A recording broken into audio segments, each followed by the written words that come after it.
would forgive me, then you were very lucky because they gave you the passion and the love of it. I had a very good Spanish teacher, and I love Spanish because it was very easy. Oh, yeah, I hear that. I used to have a French teacher called, it was Monsieur Saint-Forge, and his wife, Madame Saint-Forge, also worked at the school. So there were obviously a couple who worked together, and they did exactly the same thing for me, and that passion becomes a reason why you want to continue to study it, doesn't it? Absolutely, and they tell you about the country and the customs and their lives, exactly, and the food, and they love it. Now, my first English teacher wasn't like that at all, and I found English a more difficult language to pronounce, and the TH, which is so difficult for us because we're not used to it. Putting your tongue between your teeth is not something that we are born to do as a natural thing. But I remember once we had what they call an assistant, and he came, and he was Scottish, by the way, so we could barely understand a word he said. But we loved the fact that he was actually British, and we wanted to know all about him. And this was the years of the Beatles, and all those people, and it was so exciting to meet somebody who came from that country. And by the way, being able to speak English meant to understand songs. Of course, yes. Really quickly before you go, Vivian, is there a case you made? Do you think that some of these people are going, it's too difficult, I'm not going to take it? Is there a case to say that some of them are just being lazy and we need to be convinced this is a bigger skill than it is? Or maybe it should just be made compulsory like other subjects at GCSE? Well, I think that it does happen that people are lazy. I think that was with English because, as I say, it wasn't made appetizing for me. But I do think it should be made compulsory because I think that people are missing out and they don't know. So unless somebody actually gives them the opportunity to experience it, they won't know. And I think there is such joy in speaking another language and understanding other people. Vivian, I could listen to you all morning, but sadly I have to go. It's been lovely talking to you, and yes, keep doing it. Keep doing what you're doing. Fantastic. Thank you very much. Vivian there, who thinks, yes, languages should be made compulsory at GCSE. What do you think? Get in touch this morning. We'd love to hear from you.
Supremes, where did our love go? Good morning, it is Friday. This is Stuart Miles in for Jonathan Bernard-Smith on the JBS Show. Thank you very much for all your calls and your texts on learning a second language there. I was very much enjoying talking to our last call. You probably noticed that anyway. Memories of those school trips to France and learning a second language. And it does feel like a shame, doesn't it, that pupils are deciding, oh, do you know what, actually, there's other subjects that I'd rather do.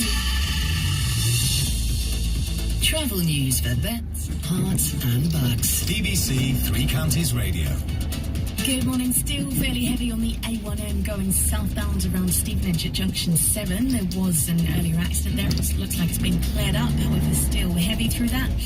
Aside from that, the M25 anti-clockwise, the only busy spot left is just after Maple Cross at junction 17 between there and the M40, and the M1 that's looking all right actually. It's looking good right way through our patch in both directions. M40 itself also looking good. I'm Nancy Falkenstein for BBC Three Counties Radio. For beds, hearts and bugs. This is BBC Three Counties Radio.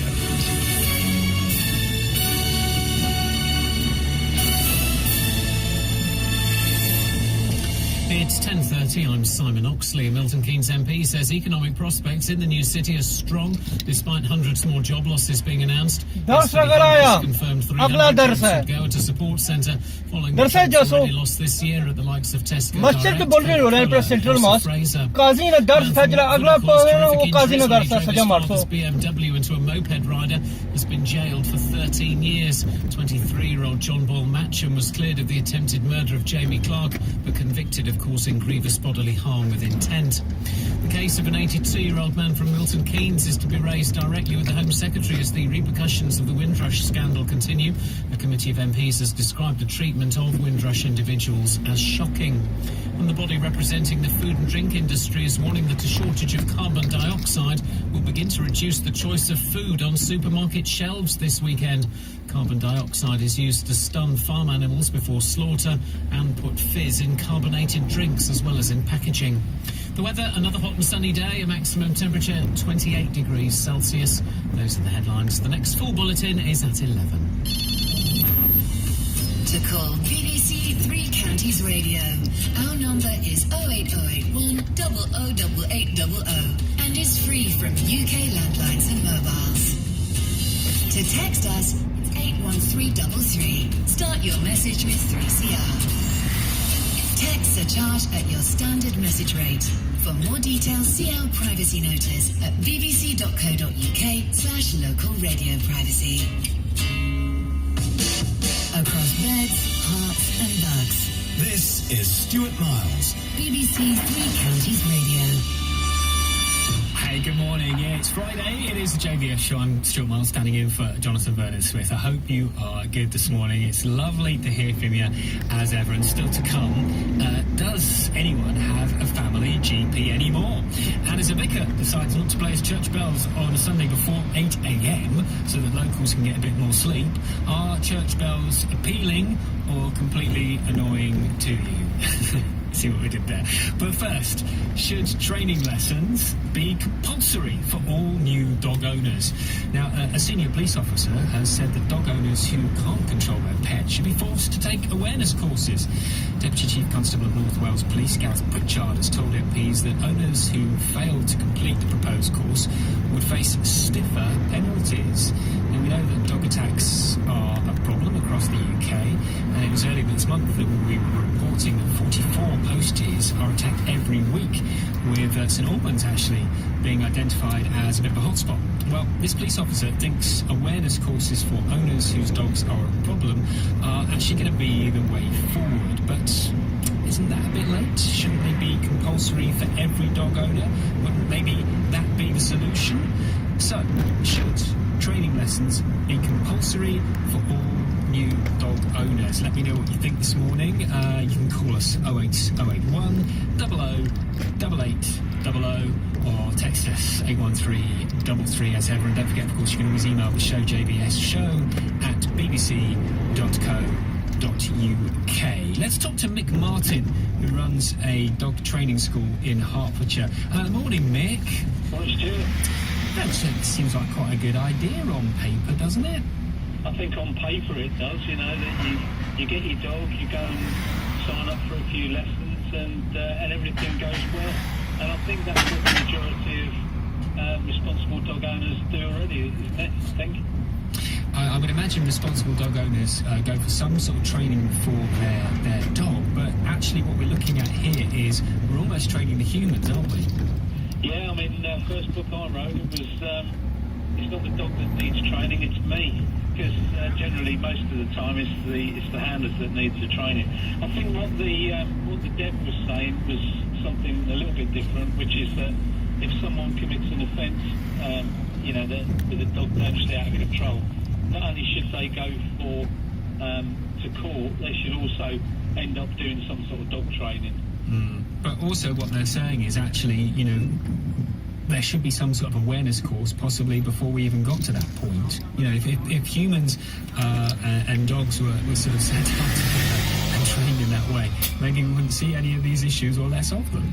Yeah, I mean, in the perfect world, it would be brilliant, wouldn't it, that everyone takes their dog to dog training, but how are you going to enforce that? I mean, there's going to be so many people who say, well, I've had a dog for 50 years and never had a problem, why should I go training now? You're going to have your old granny, who's been living in a little flat on her own. Her only companion is this little dog who goes out once a day for a walk, has never caused a problem. She's not going to go dog training lessons. True. And who's going to enforce it? True. And this reminds me of, it's a bit like the speed awareness course, really, isn't it? It's a bit like that what you're suggesting. It's a bit like, actually, if you do this, then you'll have less of a penalty. But obviously, they need to make the penalties fairly stiff for people to want to do this, and that's why people do the speeding, because they don't want the points, isn't it? Yeah. Again, the thing is, if it's so bad, if it's a dog dangerously out of control in a public place, and there's been an offence where the dog could be put to sleep, I think, like you've said, it's gone a little bit too far. And so what we should be probably doing is making people more aware that it's their responsibility to go out and get training. But saying that, I know loads of people that they sign up for a few lessons because they think that's what they've got to do. They don't keep it up. They might book 6 lessons, don't keep it up, and then about 6 months later they turn up and say, my dog's really bad last week. You didn't even finish the course that you paid for. And here's the thing that, and it's a bit, we're drawing this kind of analogy with driving. It's a bit like the same. You've got responsible and irresponsible drivers. You've got responsible and irresponsible dog owners. Now, the responsible ones are always going to be doing all this anyway. It's just whether this will actually do anything to create less of the irresponsible dog owners. Do you think this will actually, this fear of, stiffer penalties, or this actually awareness course, if they took it instead, would make a difference, would it? I think that the people that he's aiming this at have got absolutely no interest in doing anything at all.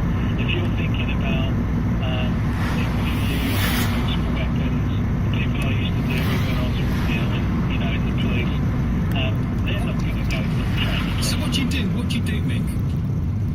What do you do with these people? They're irresponsible dog owner. They're not going to. Do you say they can't have a dog?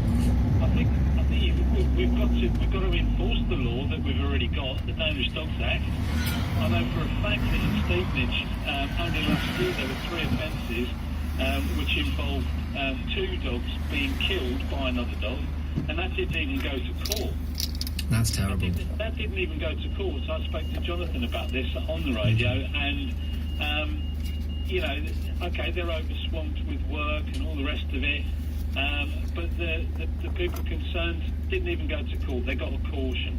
And it was a Chihuahua that got killed by an out-of-control German Shepherd. In the end, they came to see me, and I told them to take a private prosecution, which they did, and they got compensation from the owner. There was an offence there. They did get a result. They did get compensation from the dog, but the police didn't do anything about it. But do you think if we made these training lessons compulsory for all new dog owners, do you think that would avoid scenarios like that? Again, Stuart, it would be great, but I just can't see where you're going to do it. Just think about the millions of dogs that we've got. And I mean, we've got probably the largest training school definitely in Hertfordshire, if not in the southeast of England. And a few years ago, we were seeing about 500 people a week. That's quite a lot. It's dropped down a little bit now because of circumstances, but at the end of the day, where are all these people going to go to? Scout type trainers, they're not going to be able to cope with that sort of pressure. Nick, thank you very much for talking to us this morning and telling your views on that. Nick runs a dog training school in Hertfordshire. So, good on paper, but practice practically impossible to implement, or actually, as a dog owner this morning, are you thinking, yes, you know, I'm a responsible dog owner, I look after my dog well, I've trained it well, but for those people who haven't, and those people who maybe are the ones that the dogs are causing issues with, yes, they should be made to go on these courses, and yes, there will be a way. It just needs to be organised better. 08081 008800 81333. You can text this morning. I would love to know your views on that, whether you've had a dog, you're thinking of getting a dog, or whether you're living next door to a dog that, quite frankly, you wouldn't walk up the garden path to get near.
So come back up in my, what the fuck are you doing? Pardon my French.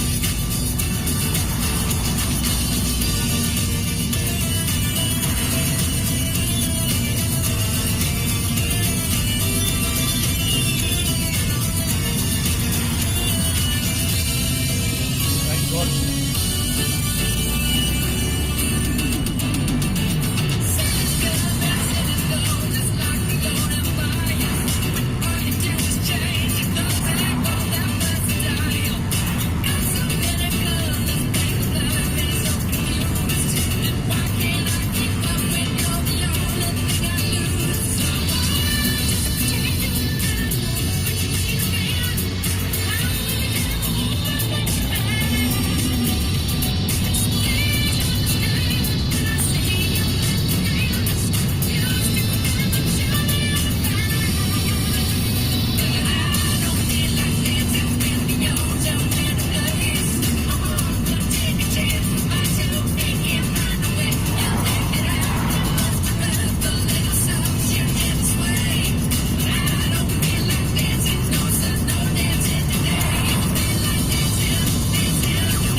Training lessons should be compulsory for all new dog owners. Deputy Chief Constable of North Wales Police has told MPs that owners who fail to complete a proposed course, an awareness course, would face stiffer penalties. Should that situation exist, obviously that's fine, but what we're saying is that's too late. Surely once they've committed that, we don't want that situation. So why don't we do this for new dog owners? Why don't we say let's set up this training lesson so they're all starting from the same sheet? Would that work? Karen from Milton Keynes is on the phone. Hello, Karen. Good morning. Good morning. 4 dogs. Wow. I have. Well, that's a busy time for you, isn't it? And you run an agility dog training class as well. Like a bit like those things we see on Britain's Got Talent. Yeah. With Ollie, I've got four terriers. Only one of them now does agility, so my dogs range from 15 till 2. And I run agility schools at weekends in the week, which is great fun. Nice one. So what do you think about this then? Obviously, we've got this Chief Constable suggesting this idea that these owners should take an awareness course or face stiffer penalties in that scenario. But in order to not get in that scenario, maybe all new dog owners should just take the course in the first place. I think it's a great idea. The only problem with dog training, there's no regulation. So there's no one regulating the training that's going out there. So you'll have certain people that would train very, very, what we class now as old school, where we put their backside into a sit and we tell them that's a sit and it's like a fear factor for them to do it. Or you do it in a nice way, which is a positive reward base. When they sit, they get something positive from that. A lot of people, I know I've trained 2 of my dogs, for example, when they're laying down already in the house, I say, oh my God, that's amazing, well, great down, nice down, really nice down, and patting them. So they understand that they're already doing something. So then when you say to them, lay down, they go, oh, I know what that is. So you're not forcing them into that down situation, or and you're rewarding it. But some old school will throw the dog into a down, which I think is wrong.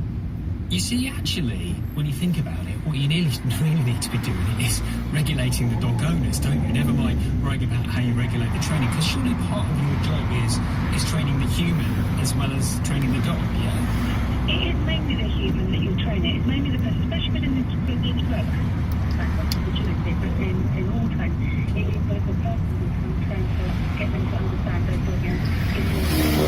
However, if you have somebody, then I train very what I call the floppy trainer, so my dogs are constantly rewarded. So they do something fantastic, they get a reward for it, and then they understand that that's a good place to be. But if you've got a puppy who is focusing to lay down, it becomes that you're not enjoying it from your dog, you don't get that bond from your dog, and you get that fear factor. So if someone said, oh, put the board, this is how training should be, this is how you're going to implement it, then I think you're going to get a nice place that people still enjoy their dog. And if they're going to go to the obedience structure, then they know exactly what they're going to get. Would those people listen though? Would they listen? Because I know you hear people who say that person should never be allowed to have a dog. I mean, we hear this. People have opinions, and you must have maybe come across people who you thought have been unsuited to dog ownership. Let's say it like that. I think some people don't understand dogs, and they get everything they're cute, and they think the family members are fantastic, and it's great, and they are great family members. But they don't realise that even a rescue dog, or even an older dog, like my Blue 15, and she'll go to the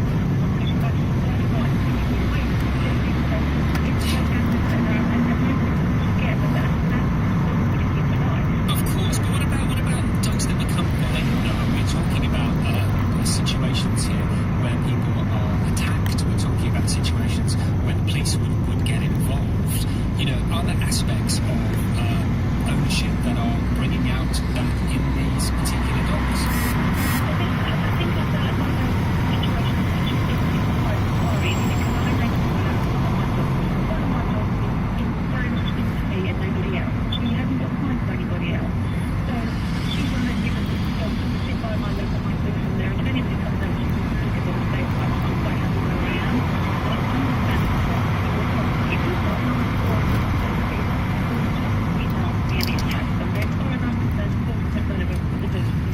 is there such a thing as a nasty dog, or is it a nasty owner making a nasty dog? I always hear that. I believe that some dogs are quite nasty, but I don't think the definition of nasty is different for different people. So a nasty dog would be a dog that somebody can nasty, that's just the way that dog wants to play, maybe, or it could be, without seeing the body language, you can't really go into it, but it's one of those things, and if a dog, guards a house, is that a nasty dog, or if it guards a car, is that a nasty dog? That's their instinct, isn't it? It's their instinct. Karen, thank you very much for talking to us this morning. You've got your hands full with those dogs, and it sounds like you're doing a wonderful thing there with your classes. Thank you very much. Thank you. Nick Cover, BBC Three Counties Radio. Join me for 3 hours of lively local entertainment, including local guests. Rock back, remember from if you suffer so much, I just want to make them happy for once. I just want to make everyone happy. My grandmother used to say to me, I can't be in here now because I can't bear to see people suffer. Well, actually, no, can I? And that's why I'm in here. Expert advice. The other thing to ask your vet about is a product called Rear Guard.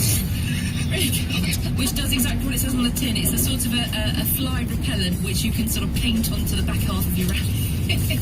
Now the music you need to brighten up your lunchtime. Join me every weekday from 12. Nick Cover. For that and much, much more, only on BBC Three Counties Radio. Good morning, it's 10 to 11. This is Stuart in for Jonathan this morning. Let's talk to Annette Courtney. Annette's in Bedfordshire this morning, and Annette, you are a breeder of Labradoodle. So cute. How are you, Annette? All right? I'm good, thank you. How are you? Yeah, very good. I can't ever imagine a Labradoodle being violent in any way to another human being. They just seem like such placid creatures, don't they? I mean, you wouldn't have a problem with one of those, would you? You can have problems, and it's down to the way they're brought up, really, when they go home to their new owners. We do a course so that when people have a puppy off us, they have to listen to a lady talk to them for 4 hours so that they know what they're doing when they go home. But even then, people don't listen, and we can get problems arise from that.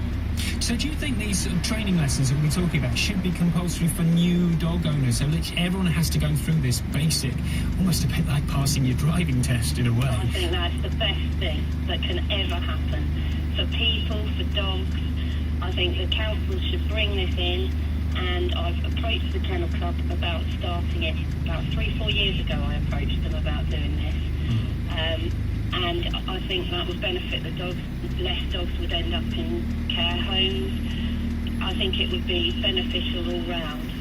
But what about those we talked earlier? Obviously, of course, all responsible dog owners would jump at this, but, we're trying to reach those irresponsible owners and the ones that maybe we read stories about in the papers whose dogs have been violent, maybe the police have had to get involved with aggression, sorts of issues like that. How do you reach those people? Because, they're just going, well, I'm not going to do that. I don't need that. I don't, they can't make me. The law's changing in October, so anybody who restocks, basically, even if you've had one litter 1 year and one litter the next, you actually have to be licensed now. So there will be there will be something where people would be traceable, and I think it's a good idea because when you microchip your puppies, the puppy goes off to its new home and it's always traceable. So you know where that dog is. And if people bought in this new course where you had to do a course before you took your puppy home, then every dog is traceable throughout its lifetime, and there's no excuse for this. Do you think it might put people off having a dog? Well, if they're not willing to put the work in, why let them have a dog in the first place? Annette, thank you very much for your call there this morning. Interesting views on that one.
Talking Heads and Road to Nowhere. Morning, this is Stuart Miles in for Jonathan. It's the JBS show until midday.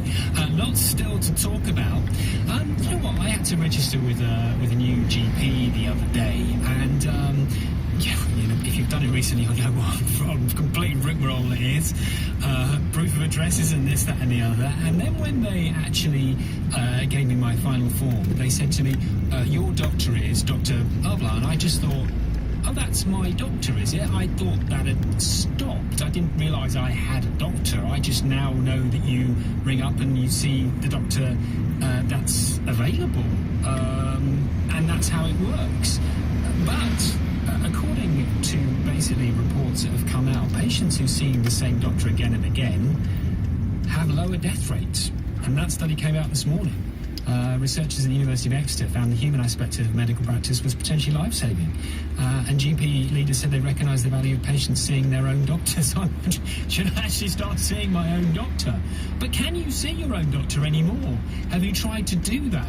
Or maybe you've been told, no, you don't need to see that, because I'm sure I've ring up and they've gone, no, you don't need to see that doctor. They're almost persuading you to see another doctor.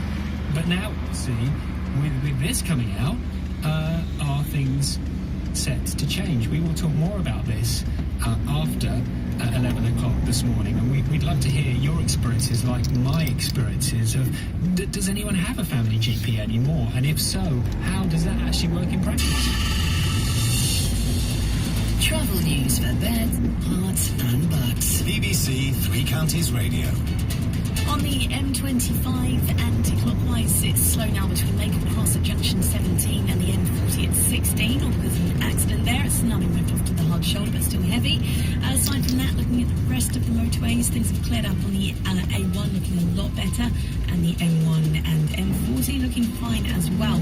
Just taking a look in Stevenage, it is queuing on the B197 London Road as it goes southbound just towards Gun Road there, and on the trains expect the usual delays and cancellations on the Great Northern and Thames Link, all because of the timetable changes at the moment.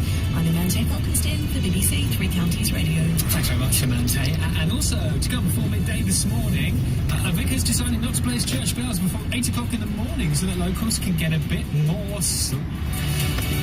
Are church bells appealing or completely annoying to you? We have to use the word appealing, really, don't we? Local and vocal across beds, hearts and bugs. This is BBC Three Counties Radio.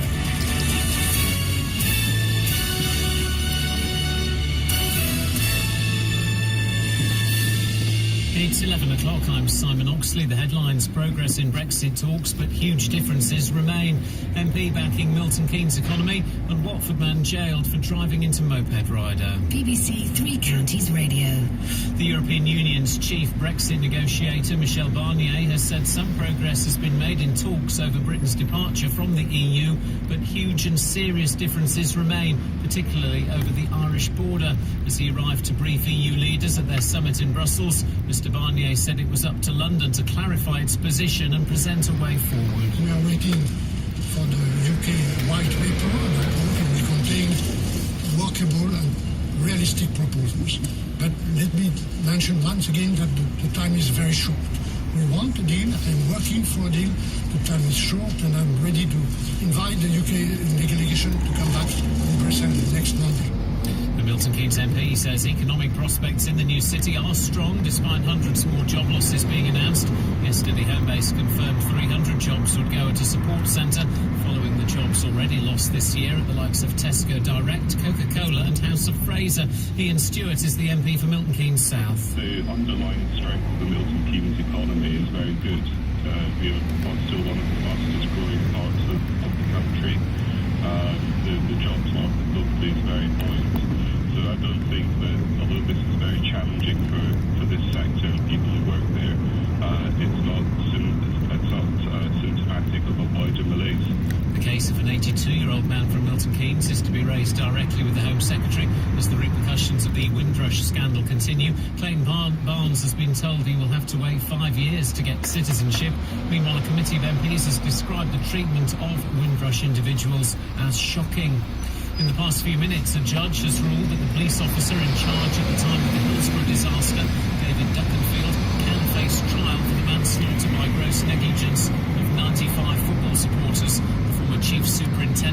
the South Yorkshire force was match commander at the FA Cup semi-final in 1989 when the Liverpool fans were fatally injured in a crush. A man from Watford who caused terrific injuries when he drove his father's BMW into a moped rider has been jailed for 13 years. 23-year-old John Ball Matcham was cleared of the attempted murder of Jamie Clark, but convicted of causing grievous bodily harm with intent. More from Jane Killick. The court heard there'd been bad feeling between the two over a girl from many years ago.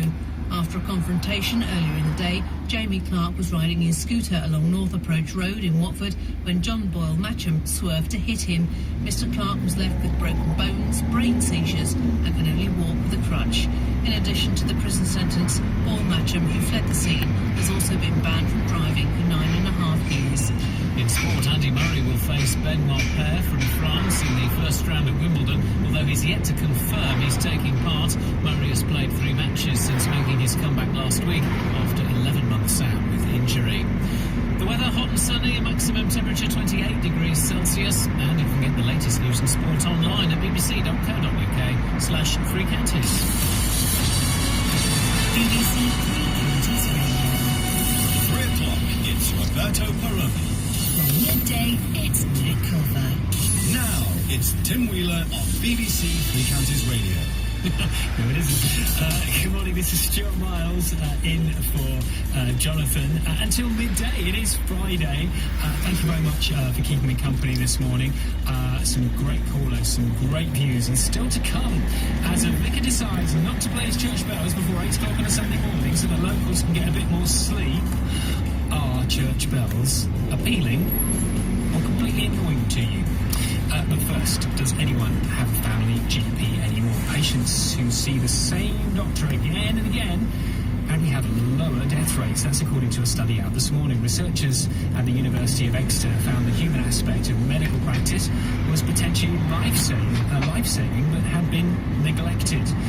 GP leaders said that they recognise the value of patients seeing their own doctor. I've never been told that before, but because of intense workforce pressures, the Royal College of GPs said it could mean waiting longer for an appointment. And we'd love to hear your experience of this one this morning. Only yesterday, a technology company demonstrated an app which could provide continuity of care for people with long-term health issues. So maybe the future is less family GP and more family smartphone.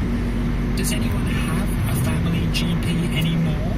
How does that work? What happened the last time you called up and said you'd like to see that same doctor? 08081 008800 is the phone number. Don't forget you can always text us 281333 or email the show jdshow@bbc.co.uk. The JVS Show. Fighting for your rights and tackling your consumer problems. The JVS Show. BBC Three Counties Radio. And more on that after this. John Paul Young and Love is in the Air.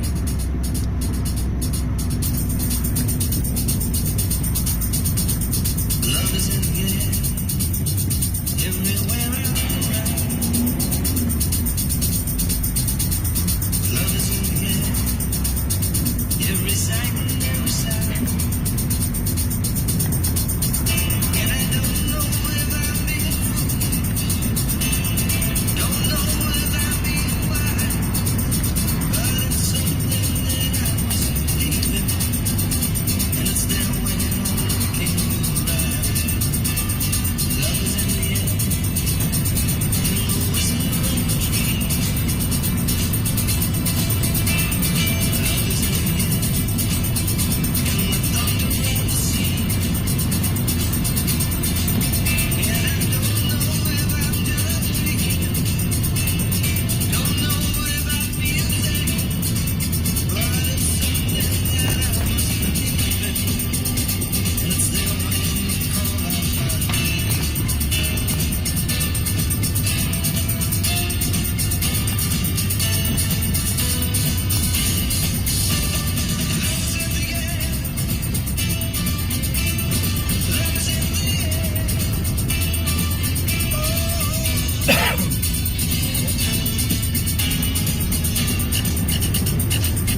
this morning, and a weekend ahead.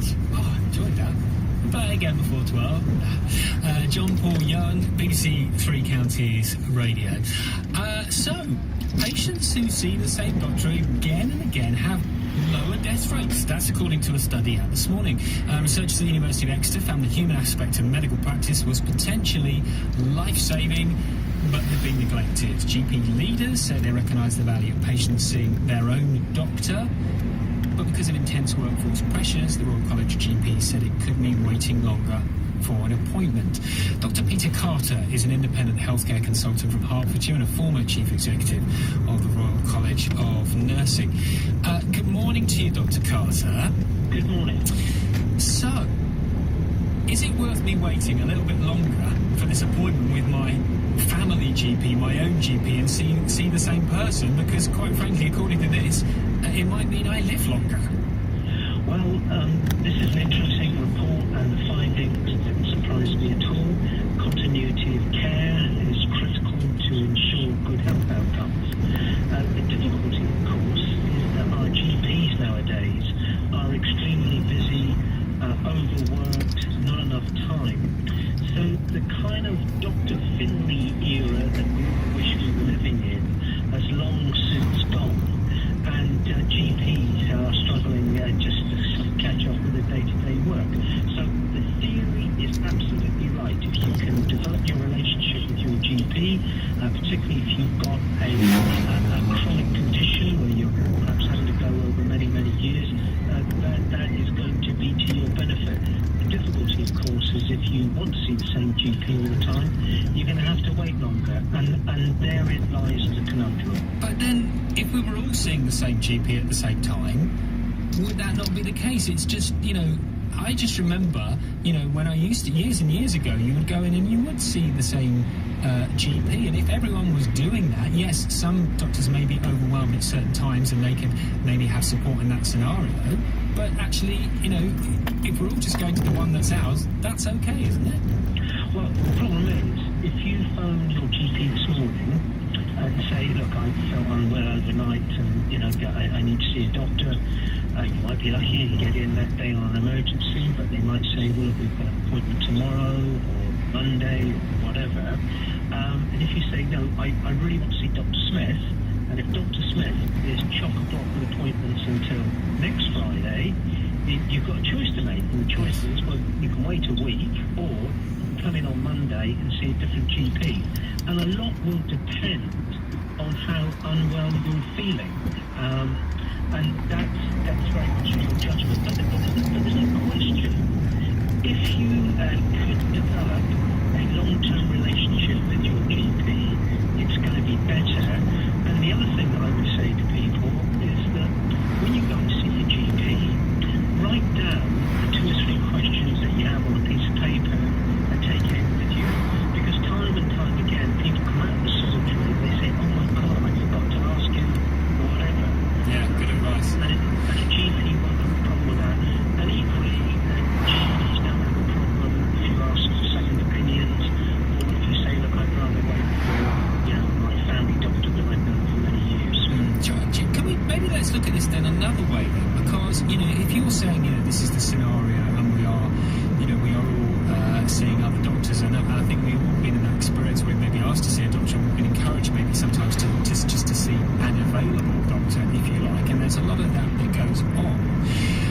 This study is basically, saying that actually seeing the same doctor again and again, that equals lower death rates. Then isn't there a scenario now where the GP industry should be looking at that and looking at the situation where they can improve things internally? So yes, we're not seeing the same doctor, but maybe by gathering that information together so that whichever doctor sees you has all that background, then that's some way towards making this better, because we can't just shrug our shoulders and go, well, we can't see the same doctor, so that's where we're at.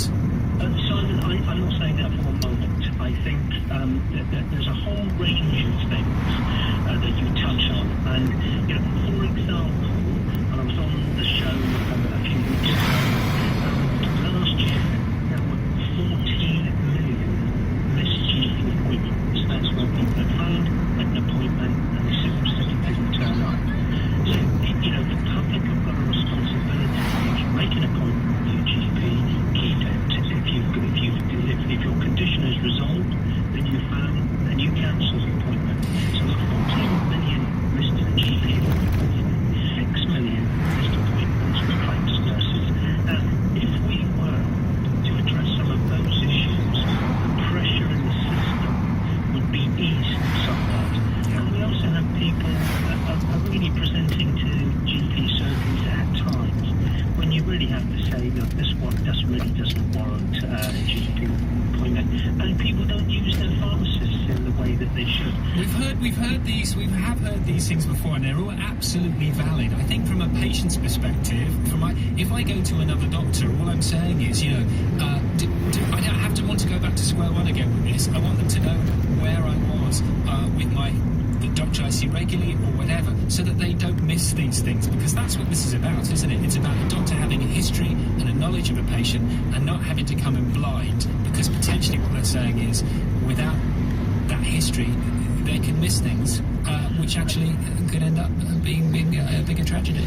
Oh, absolutely, and that's where, as I say, if you could have a situation where you've got that continuity of care, it obviously helps. And one of the things that both professionals and patients find difficult is where you have to tell the same story time and time again. But why isn't it not on the computer then when they go in? Would they not see you? It is, and increasingly, I mean, I live in Wheathampstead, and there's the village surgery here. It's fully computerised, and when you go and see your GP, log on and your records come up, and that should increasingly be the norm, so you get that continuity. You see, I often find, and I think people have this, when you go to a doctor and maybe you haven't seen them before, they often look confused.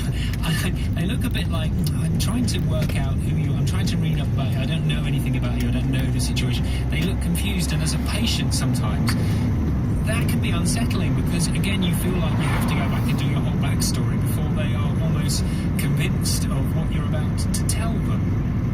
Well, look, healthcare and diagnostics are very complex, and someone coming into a surgery who perhaps has had copious visits over many, many years, there's a huge amount of records to look at, and so, and most of it, the art of it is in the conversation with the patient. How can I help? What appears to be the problem? And that's where sometimes people become a bit tongue-tied, and they don't quite articulate their problem. And then, as I said a few moments ago, they go out and think, oh gosh, I forgot to mention that, when I wake up in the morning, I feel dizzy, as well as my back pain or whatever. And a lot of it is about confidence. Now, I actually think in the UK we're fortunate with the GPs that we have. GPs have had a bit of a hammering over the past few years. I think most of it's unjustified. I think you'll find most GPs are working extremely hard, and people often present with a range of complex conditions. Of course. And trying to get underneath that. Yes, it's tricky, and I hear you. I think most people understand the pressures that GPs are under these days, and I understand and hear you when you keep bringing it back to the issues of the patients. We just also want to look at the situation with the doctors and the internal communication to maybe have a look at how these figures can be changed. That's what it's about, isn't it?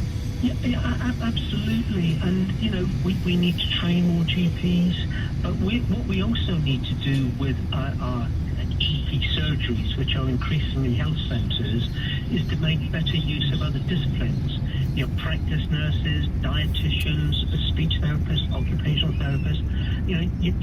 You end up having, as I say, more of a health centre where you can go and have a range of things and access to a range of treatments and interventions. And increasingly, more and more interventions are being carried out in surgeries, which is a good thing, and obviates the need to go to hospital.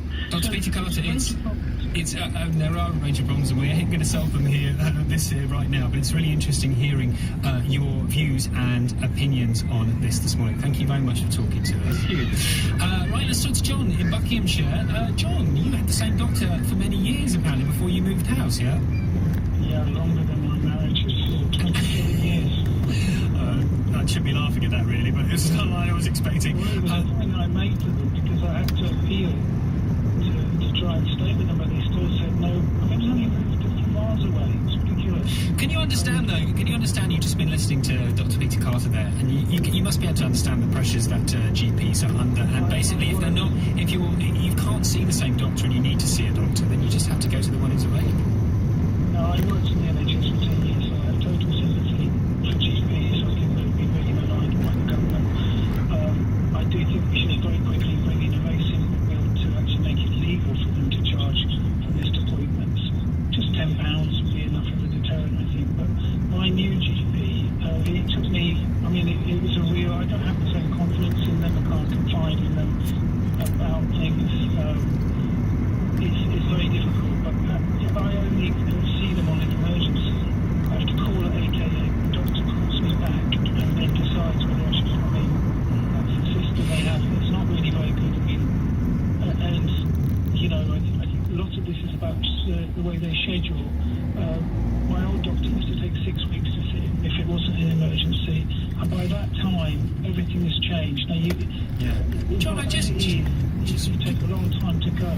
Just while you're talking, something just struck me here about what you were saying about missed appointments, and I wonder whether the thing with missed appointments is that if it was your own personal doctor that you were seeing all the time, would you be less likely to do that because you knew you were seeing them again and you built up a relationship with them? I've never missed an appointment in my life. Not you, but I'm saying the amount of missed appointments. Can you see my point? I see. I think people haven't got the same value. I mean, I value the GP appointment. I value that they've probably only got about. All right, I know I missed Lucy Farm, Farley Hill, Stopsley, Stockwood, and Leagrave High Street area, Hockwell Ring. That's it. Try and get that at some other time. I'm signing off for now. I'm gonna head home, have a cup of tea, and smoke or something. Thanks for watching.